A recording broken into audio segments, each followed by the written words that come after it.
却要添句话，请你多口下留情。16点根本不必回头去看咒骂你的人是谁。如果有一条疯狗咬你一口，难道你也要它下去反咬它一口吗？17点永远不要浪费你的1分1秒去想任何你不喜欢的人。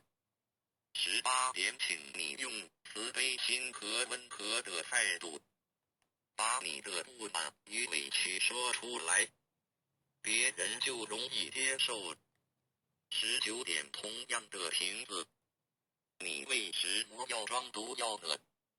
同样的心理，你为什么要充满着烦恼呢？20点得不到的东西，我们会一直以为它是美好的，那是因为你对它了解太少，没有时间与它相处在一起。当有一天你深入了解后，你会发现原不是你想象中的那么美好。